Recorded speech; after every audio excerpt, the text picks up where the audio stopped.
Ryan was a refreshing change of pace. He's a very different character for me, and he's got a white hat on, which is very important to me now, that I play good men. Good men. Sizemore had run-ins with the law. He was convicted in 2003 of domestic violence against his ex-girlfriend. I'm Archie Zaraletta.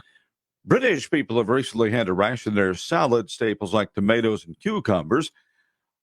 And that's because there's a shortage of fresh vegetables going on in that country right now, something that they say could change in the next 2 or 3 months. More of these stories at srnnews.com from Washington. The following program is sponsored by the law offices of Patrick L. Smith. This is the Attorney Patrick Smith Show. Get ready with your legal questions and call Patrick now. 877-943-9673. Again, that's 877-943-9673. The law office is open. And now your host, Patrick Smith. Oh, hi there, and welcome to another edition of the Attorney Patrick Smith Show. We are live in studio. Today is Saturday, March 4th, and we will be with you the next hour to answer your legal questions. Give us a call now, 877-943-9673, 877-943-9673. That's your toll-free studio line. Give us a call now with any legal question, and we will be happy to answer it live on the air. So I'm Attorney Patrick Smith, local Central Florida attorney, offices throughout the state, including Clearwater, Sun City Center, Sarasota, up in the Villages, and Claremont.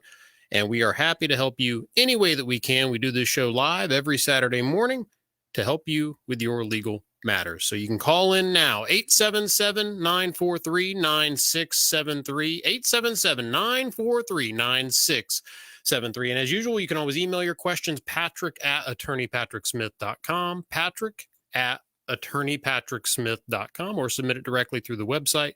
Simply go to attorneypatricksmith.com and you can submit your question there. Got an action-packed show. It's going to be the fastest hour in radio today. Not the least of which is because of our very special guest, Dwayne Bischoff, CPA. Dwayne, good morning. Morning. This is our annual tax spectacular, we call it, as spectacular as tax can be. And Dwayne will be here specifically to answer any tax questions you may have as we head into this tax season. And we really appreciate it, Dwayne. We know we were talking about now is your busy time of the year, and you said you were working till 1 a.m.? Yes. Yeah. So it's one of those situations right now. Accountants, their time is at a premium. So we really appreciate you taking time to be part of the show today and answer people's tax questions that they may have out there. So Dwayne's here to answer your tax questions. You hear me often refer to Dwayne when people call in and ask a legal question that has a particularly strong tax bent. So he's here live in studio to answer any tax questions you may have. And I'm here to answer the legal questions. 877-943-9673, 877-943-9673. Dwayne, we were talking about how to kick off the show, and you had a great suggestion. It's certainly one of my favorite benefits that we've taken advantage of recently, the employee retention credit. So first, kind of just, if you can, for the layperson, explain what that is, how it works, and then sort of go into sort of the de-evolution as it's starting to see some scams associated with it. So maybe speak to that. Yep. So it's known as the ERC credits. You hear people advertise on the radio and TV how everybody qualifies. It's basically for if you had employees in 2020, you could get up to $5,000 per employee for the year. In 2021, you can get up to $7,000 per employee per quarter for the first 3 quarters. Now, to get that, when you compare like quarters from 19 to 20, you had to have a 50% drop in revenue. For 2021, when compared with 19 like quarters, you had to have a 20% drop in revenue. Owners are not included, but it's kind of a math equation. There's another component where if you were forced to shut down by the government, then you could, even if you didn't have a drop, you could qualify during that period of time. Here in Florida, fortunately, we weren't forced to be closed for very often, for a very, very long time. And a lot of people got PPP money, and you can't double dip. So if you use those salaries for PPP, they don't qualify for ERCs. However, up in the Northeast, Michigan, California, those states were closed forever. And so a lot of people in other states qualify for this where we may, using that method, where we may not here in Florida. So there's a lot of scams, people telling everybody they qualify. And it's just not true. Well, and the PPP you mentioned, that's Mhm. the payroll protection program. Correct. And there was a lot done by the federal government to sort of buoy these businesses that were just devastated by the pandemic. Now, Correct. the ERC, the PPP, those were passed under which president? Our current president. So current President Joe Biden actually did this. So it's a big plus in Joe Biden's column, President Biden's column, as far as supporting small businesses. So you see that with any government program, like you said off the air before, if it's free, it's for me. And a lot of people are trying to take advantage of this and double dip, not realizing that now to speak to the payroll protection program, unlike the ERC credit, you have to pay back part of the payroll protection. Is that correct? Well, no, you only have to pay back the PPP if you did not qualify. If you used it for the proper expenses, then you did not have to pay it back, and it was not even taxable. Well, now as the ERC, you don't have to pay it back, but of course that's taxable. It is taxable. So that's the bad news. Of course, what the IRS giveth, the IRS taxeth. Right. So, all right, we have our first caller of the day. Let's go to Palmetto and let's talk to Bob. Bob, welcome to the Attorney Patrick Smith Show. Hey, Bob, how are you doing today? All right, we can't hear Bob, so maybe we will try to back Bob in a moment. All right, let's go to Faye in Sarasota. Faye, welcome to the Attorney Patrick Smith Show. Hey, Faye, how are you doing today? Hello? Hi, Faye, how are you? I'm good. Look, I put in a claim to my insurance company for Hurricane Ian. I live in Sarasota, Florida, and I just got a notice from them that they have increased my premium by over $2,000. Well, I mean, are they penalizing me for putting in a claim? It's almost like the insurance companies are in it to make money, isn't it, Faye? Well, of course. Yeah. I mean, they tried to separate it years ago that one insurance company would have wind only and another insurance company would have all other. And the insurance company balked that. And they were never able to pass that kind of legislation. So obviously they're into that because they had 10 years of no wind problems, and they made a ton of money. So they definitely did not want to separate those two policies. Well, let's walk down the path a little bit more detail, Faye. When you submitted your claim, what was your experience submitting the claim? Did you meet with resistance, or was it a fairly smooth claim, approval, paying for the damages, repairs? How did that go?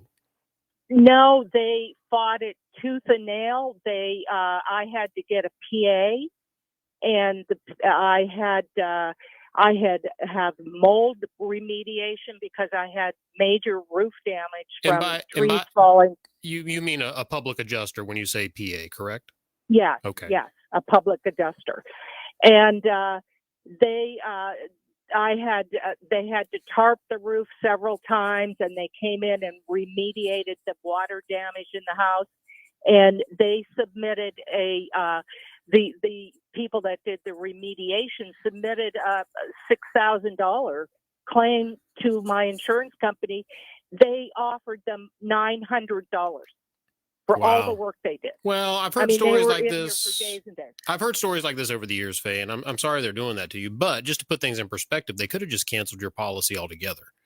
So the fact that they're increasing the rate, not exactly great news, but it could have been worse news because some people are getting canceled and having to go and try to get reinsured if they can get underwritten at all. And then some people are being forced to privately insure because of the premium rates jumping. So it's a risky world out there in insurance, and you're not alone. And what I would suggest you do, if it's possible, get with your insurance agent and say, hey, can we shop this? Can we go and shop this to other insurance companies and see if we can get a more competitive rate, something closer to what I was paying? Sometimes you'll find that you can go to a different company, and I don't sell insurance. I'm not licensed for that, but you can check with a licensed insurance provider and they can search. And sometimes you find better coverage at a lower rate. You just have to shop for it a little bit. So when was the last time you sort of shopped the market for your homeowner's insurance? I have 2 homes and I've done that. And, I'm almost my other home. I'm thinking about canceling the insurance altogether because the value's in the land, right, and not in the house. Well, you say you've done it. How long ago did you do it?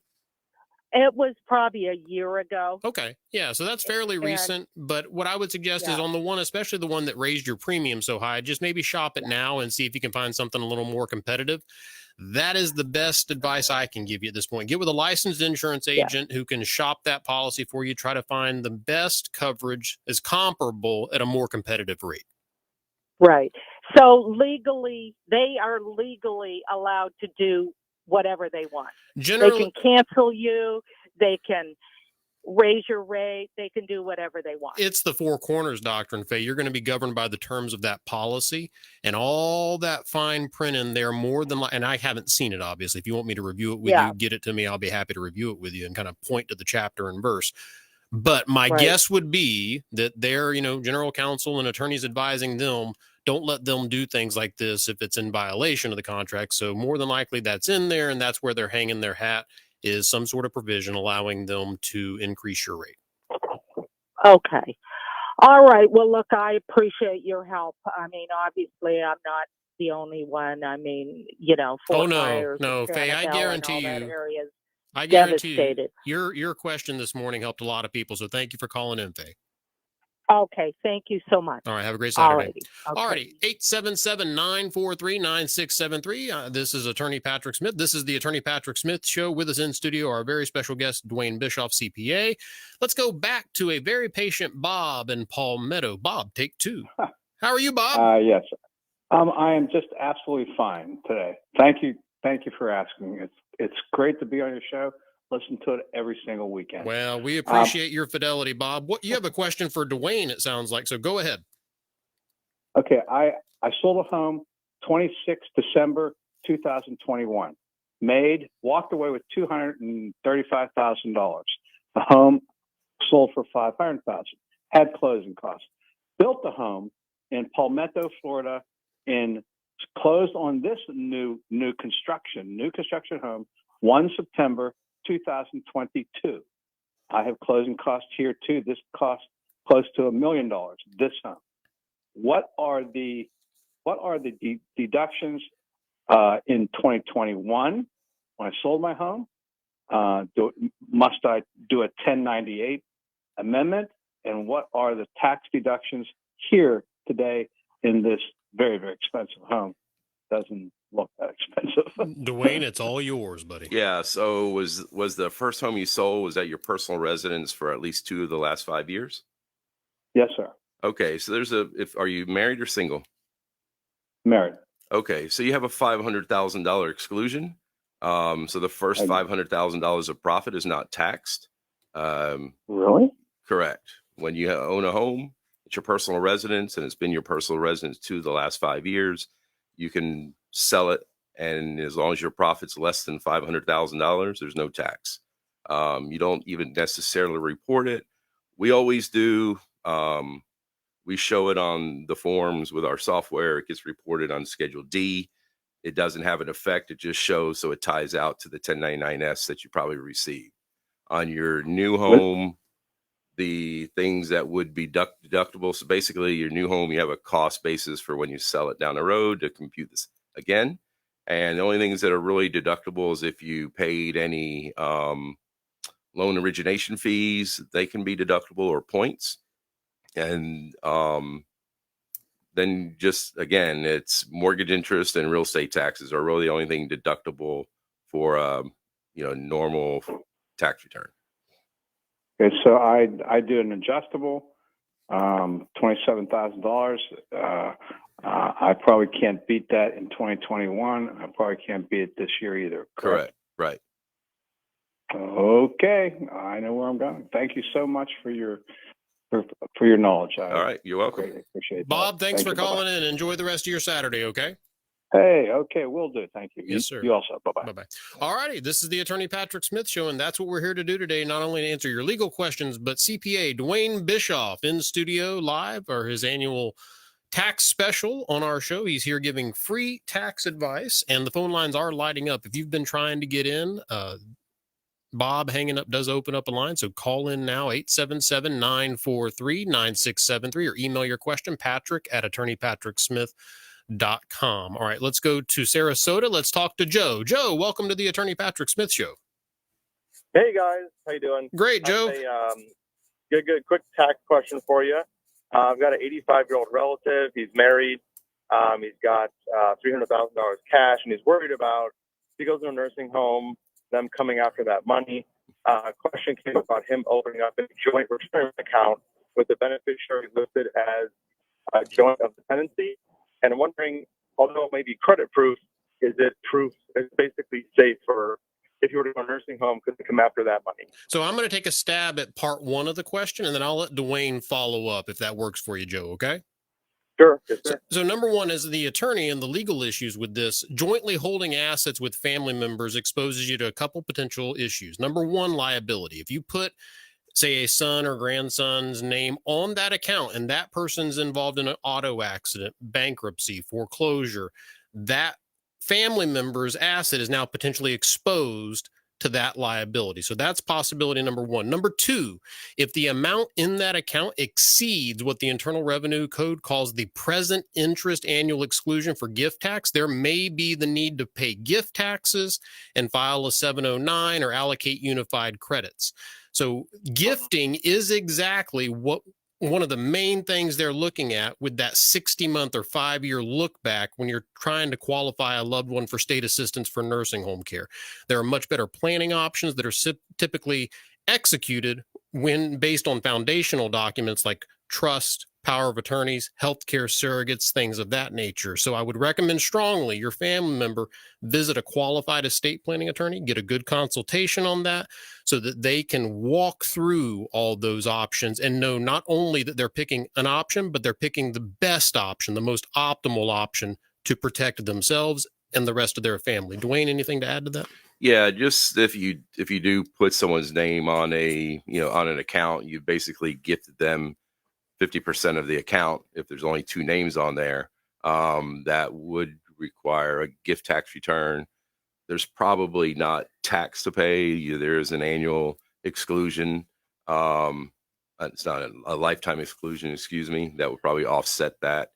So, but a 709 probably should be filed the next, by the next tax year.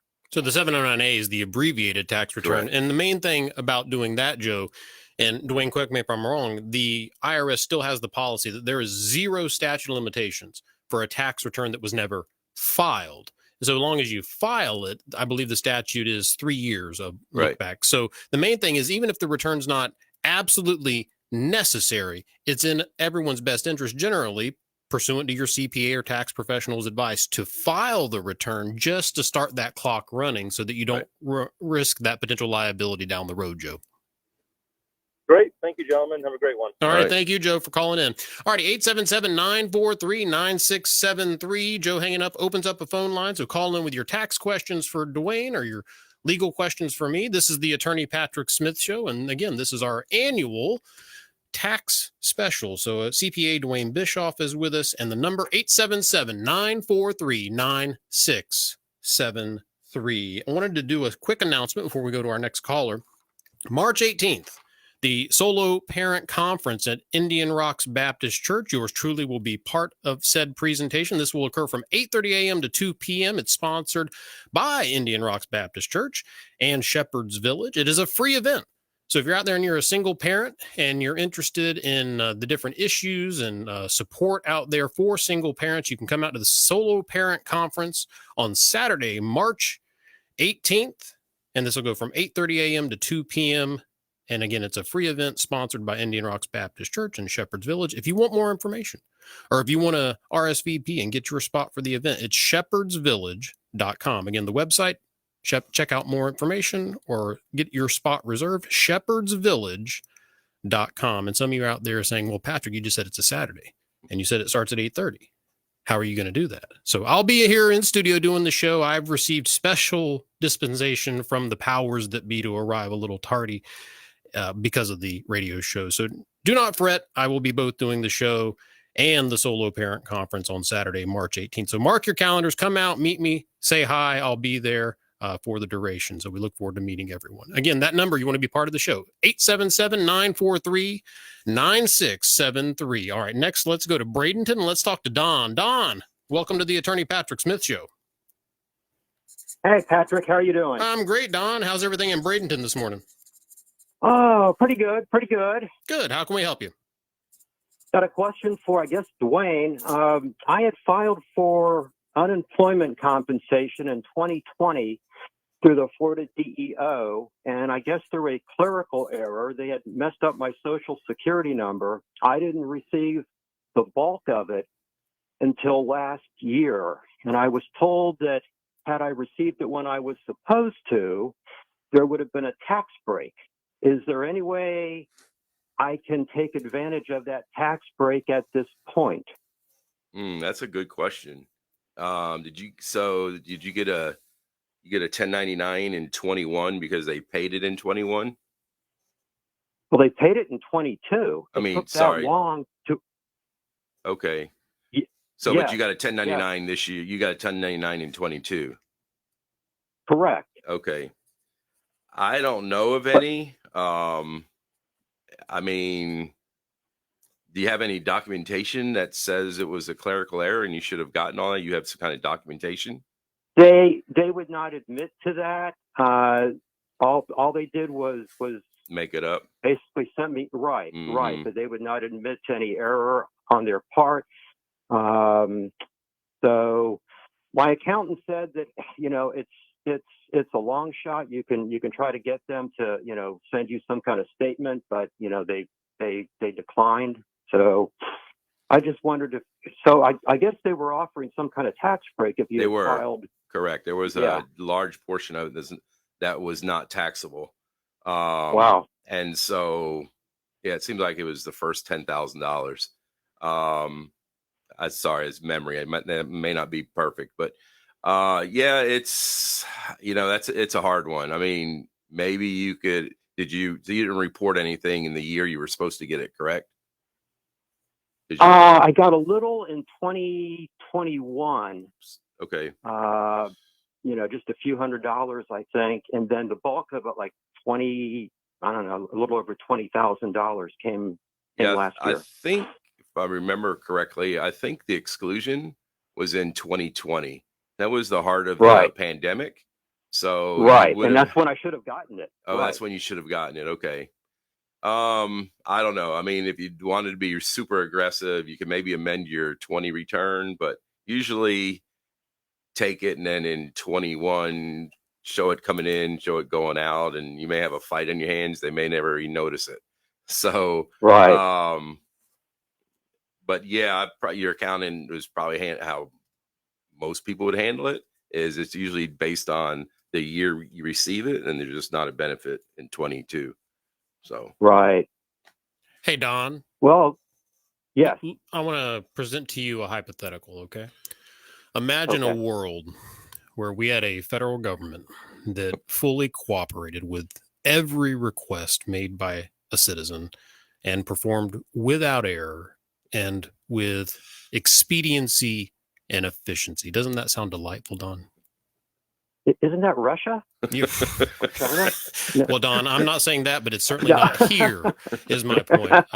Dwayne, and to Don's point about the speed with which we started off the show talking about the employee retention credit, the lag on that you were saying is 4 months. 4 to 5 months. 4 to 5 months, not to mention the epic backlog. Now, it was, the 81 million documents behind the IRS is? Yeah, they were about, so a year ago, they were like 24 million documents behind.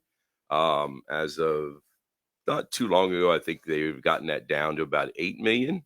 That's great. But last year, people who issued 1099s on paper, they just destroyed them because they knew they would never get them entered into the system. Wow. But all that being said, Don, kind of kidding around, I'll still take it over Russia any day of the week. Yeah. Well, I mean, they said that the Florida DEO system was set up to basically fail. I mean, I had to go through politicians after politician to get what I got. So I guess I should be grateful. There's probably tens of thousands of people out there that have just, basically given up on getting their unemployment compensation. Yeah. So, well, someone set it up and they took time to set it up, and they clearly set it up to be sort of check and balance laden for obvious it was reasons. impossible. It was impossible to call in and get anything done. And that was intentional. You know what it reminds me of is there's that scene in Hamilton, the Broadway musical, where Thomas Jefferson is having a back and forth with Hamilton.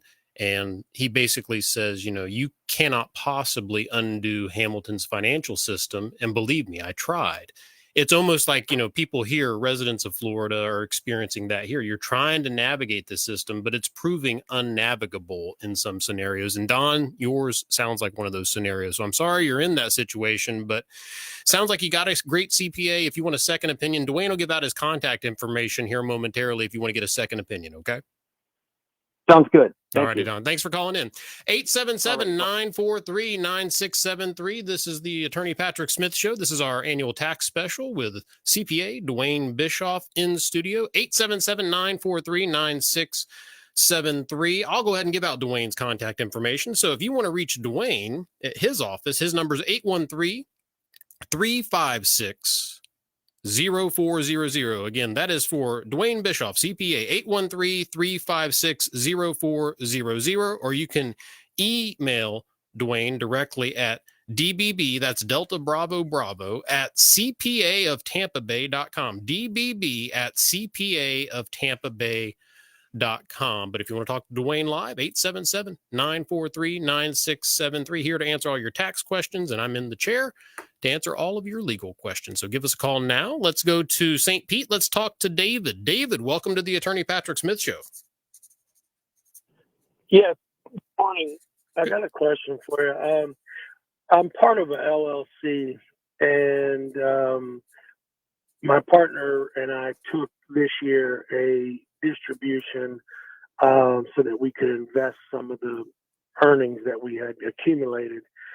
What is my tax liability on that distribution?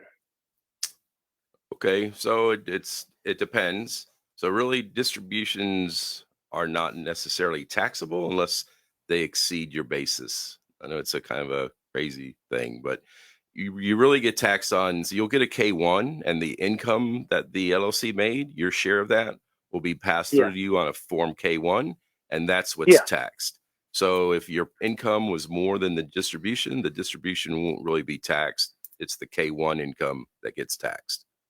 So it gets added to your... Okay, so the K-1 coming from the LLC that I filed last year and the year before, before, tax is already paid on that income? No, it's past. No, it's past the income. So let's say your K-1, I don't know how much it is. Let's just say it's $20,000. So your K-1 is going to be for $20,000. You're going to add $20,000 to your taxable income.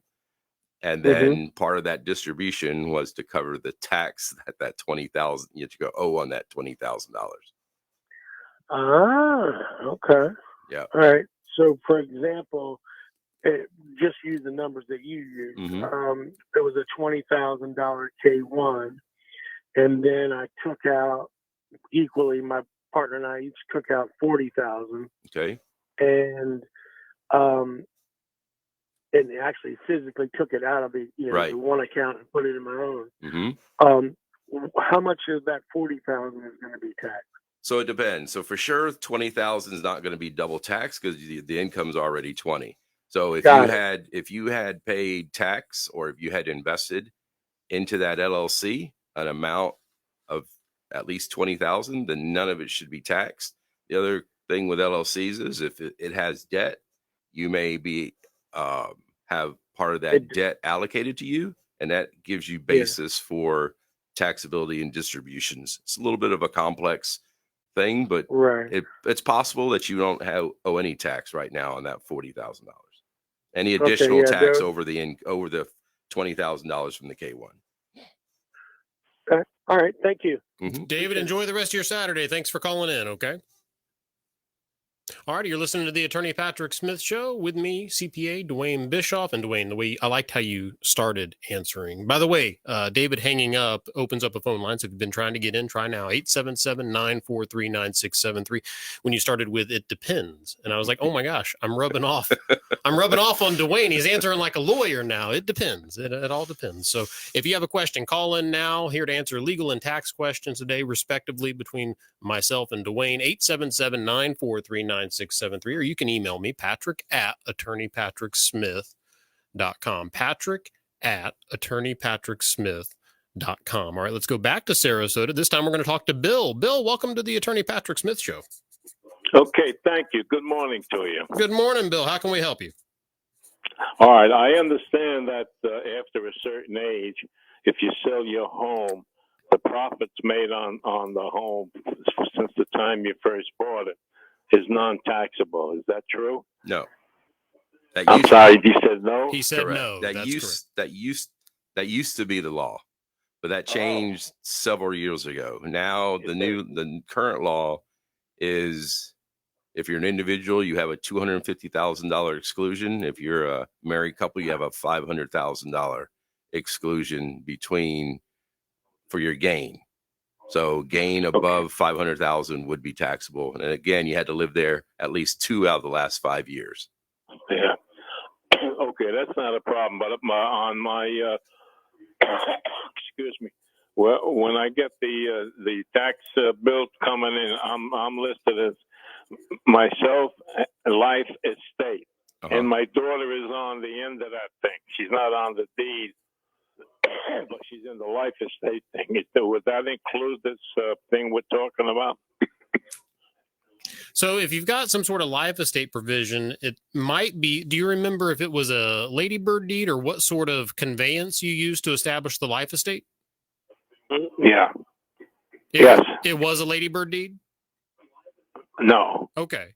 So you would have to get me a copy of the deed, Bill. I would have to see what you exactly established when you sort of broke your fee simple title into some sort of segmented portion where you kept back the life estate and gave this remainder interest to someone else. Now, the reason why I asked the ladybird question, and Dwayne, correct me if I'm wrong, but from back in the 70s, ladybirds were a big thing, but then they said if you keep a life estate and then the remainder interest holder is an applicable family member, they deem your life estate to be valueless. So it's basically like a full freight gift kind of situation. So, Bill, we have an office in Sarasota. If you don't have an attorney, I'll be happy to sit down with you, review that for free. No, I don't. But if you give me the Sarasota phone number, I'll be happy to make an appointment. Sure. If you want to reach out to the office, the number, and this is for anyone listening, if you want to schedule for Sarasota, Clearwater, Sun City Center, it's 877-754-6764. Again, that's 754. What was the last four? 6764. Again, that's my toll-free number for anyone, including Bill, who wants to call and set up a complimentary consultation. 877-754-6764. 6764. Okay, I got it. And I would reach an office, one of your offices or something? That one line will ring through to my office, and you can schedule for any office. Look, I'll be in Sarasota on Tuesday. I was just checking my calendar yesterday. Okay. I'm not sure if I can make it this week, but I would definitely call and make an appointment. Well, Bill, either way, we'll look forward to meeting you, and we appreciate you calling in. Thanks for listening to the show. What station are you? Thank you. What station? Okay, bye. Bill had to go. Bill was done with the call. So 877-943-9673. And of course, Bill hanging up does open up a phone line. Lots of tax questions flooding in for CPA Dwayne Bischoff today. And I'm here, Attorney Patrick Smith. This is the Attorney Patrick Smith Show. Again, if you want to schedule your appointment with me at my office for a legal consultation regarding your estate planning or some other legal matter, or if you wanted to schedule us to come out and speak to your club or group like we're doing at the Solo Parent Conference coming up March 18th. If you have a group or organization that could take advantage of that, we don't charge for our speaking engagements. Those are complimentary. So if you want to schedule that, the number to schedule us to come out and speak to your group is 877-754-6764. Again, that's the toll-free office line. The office lines are open Monday through Friday, 8 a.m. to 4:30 p.m. 877-754-6764. You can submit a request for an appointment directly through the website, attorneypatricksmith.com, or email me personally, patrick@attorneypatricksmith.com. But we want to talk to you today. Still plenty of time here left in the show to get in with your legal or tax questions. 877-943-9673 is your toll-free studio line. Next, we are going to go to Holiday and talk to John. John, welcome to the Attorney Patrick Smith Show. Yes, good morning. Hey, John. My question is, what would be the tax rate on the sale of a second home? Dwayne? Yeah, so it's generally if you have it over a year, it's capital gains rates. So it's generally 15%. It's 20% if you're in a top tax bracket. I'm sorry, I didn't catch you. 15%, did you say? Correct. For most people, it's 15%. If you're in the top tax bracket already, and you're the 37% bracket, then it's a 20%. Okay, but normally 50%. 15, correct.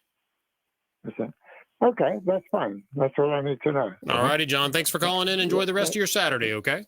Yeah, thank you. You too. All righty.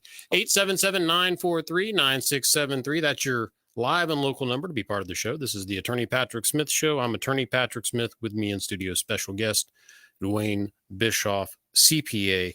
So he was talking about the sale of a home, and you were talking about the basis analysis. I want to tether that back to a call we had earlier when we were talking about adding people to bank accounts. A lot of times people add family members or significant others to pieces of real property. Mm-hmm. And that can have some negative tax consequences with regard to that basis adjustment. And I'll step a little bit outside of my depth because I have you here as a safety net to speak to this. But my understanding is if someone passes away and property is bequested through a will or a trust to a beneficiary, they receive something called a step up in basis to the market value of the property as of the date of death of the decedent. Now, I understand too, if that's gifted to the person during the decedent's lifetime, they basically lose that, and capital gains are going to be maximized, meaning they are to receive whatever the original decedent's basis was in the property, or the value at the time the property was gifted, whichever is lower, so that the capital gains will be the maximum paid. So I think if that's the case, wouldn't that encourage a lot of people to say, hey, if I highly appreciated asset, I would rather bequest it to them than gift it to them while I'm living, correct? Absolutely. Okay. Same with stocks. Well, there you go. 877, yeah, absolutely. We've got some great examples of that as well. 877-943-9673. Call in now, live and local, open studio lines. CPA Dwayne Bischoff, our special guest on our tax special of the Attorney Patrick Smith Show. Next, we are going to Tampa, and we're going to talk to Rick. Rick, welcome to the Attorney Patrick Smith Show.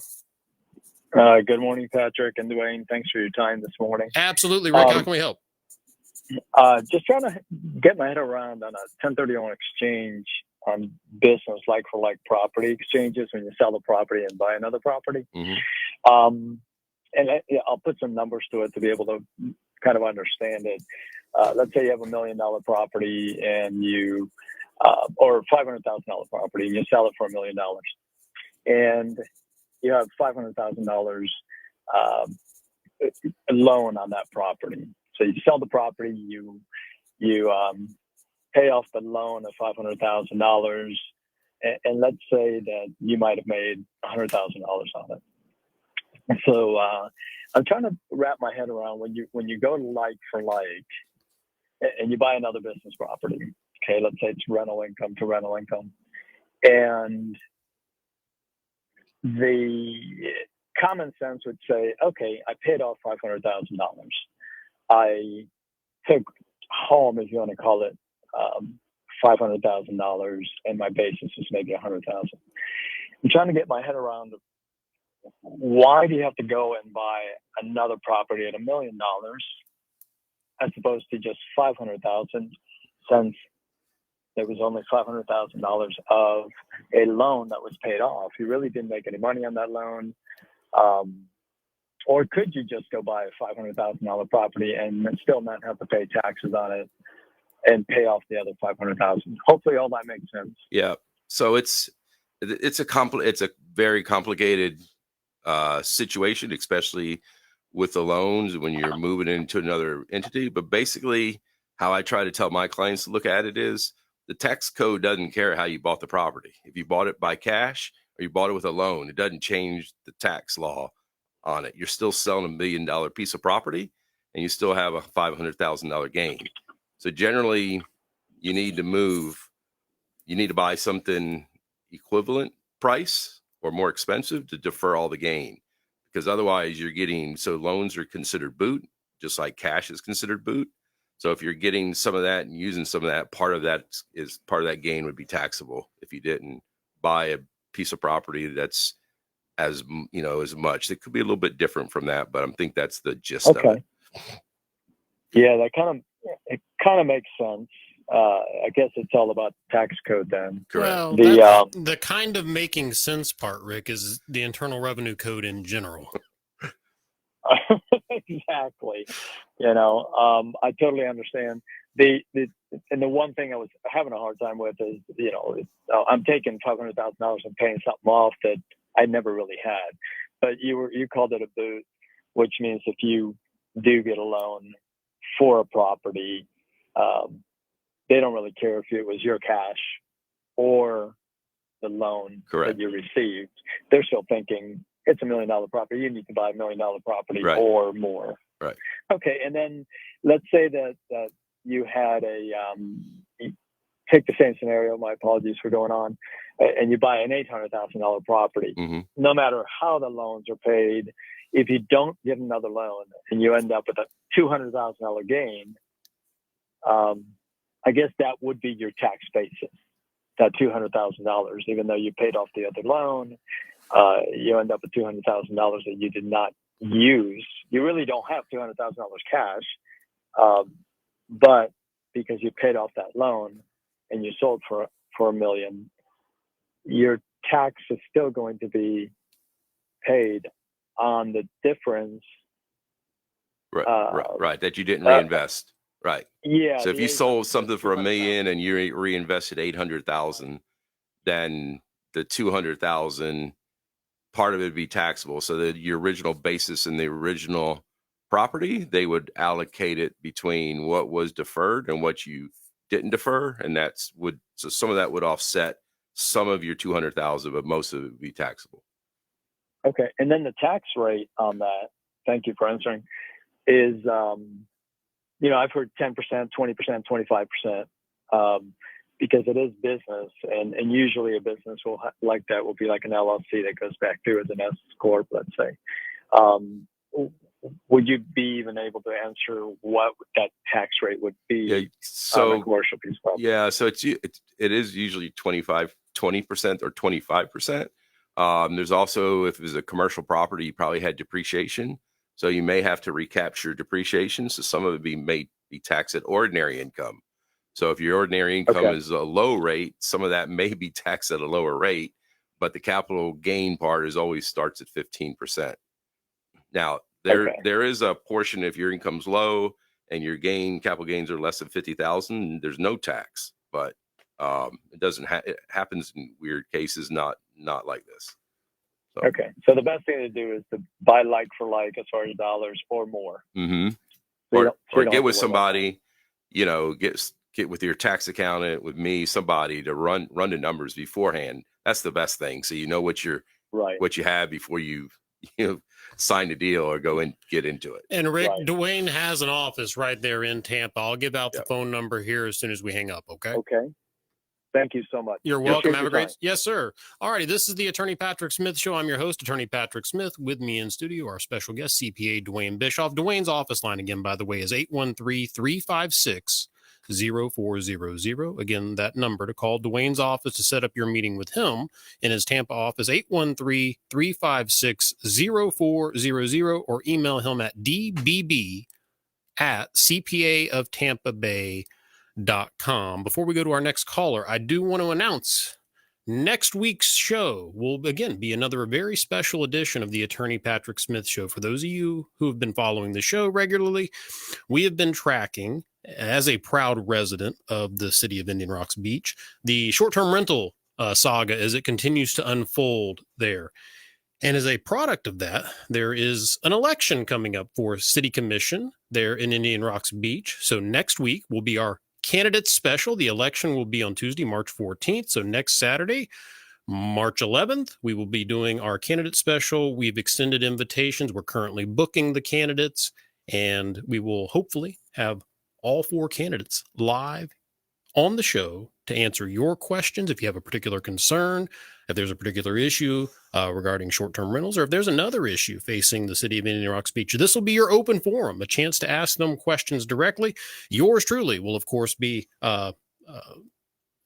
lobbying or tossing questions their way as well as I moderate. That's the word I was looking for. As I moderate this discussion and sort of town hall forum over the radio. So next Saturday, make sure to mark your calendars. It will be Saturday, March 11th, our Indian Rocks Beach City Commission candidate special. So that'll be on next Saturday's show. To be part of the show today, 877-943-9673, 877-943-9673. Let's go to Dade City and let's talk to James. James, welcome to the Attorney Patrick Smith Show.